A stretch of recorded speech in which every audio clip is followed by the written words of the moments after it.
Chapter 13, Leveling the Field. Hovek brought a chair and set it so Rahim's chair and the sergeant major's chair would face each other, a table between them. Rahim sat in his chair and looked at the sergeant major, a nervous smile on his lips. The sergeant major smiled back. "My compliments, Sergeant Major," Rahim said honestly.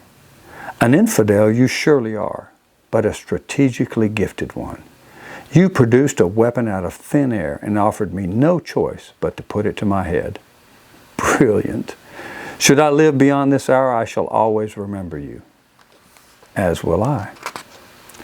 "Hovek, bring Sergeant Peterson around to the sergeant major's side.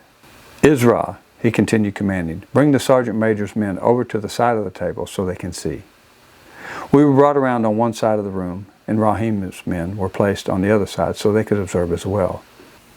"Your plan is quite inventive, Sergeant Major, but it does possess one flaw." "What?" "The count to three. Quite melodramatic.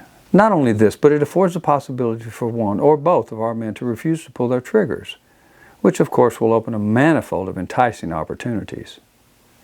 "Perhaps," the sergeant major allowed. Rahim smiled. "Yes, of course you have considered all of this and much more. You would not be wearing the star if you were mentally deficient. Therefore, I suggest an alternate proposal." Rahim said to the sergeant major, "Because of your cleverness, I will show you how I respect your inventiveness.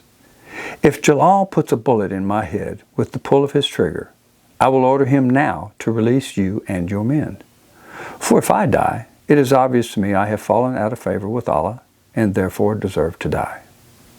On the other hand," he continued, "if Jalal's firing pin falls on an empty cylinder, I will instruct Jalal to give the other 44 to your Sergeant Peterson.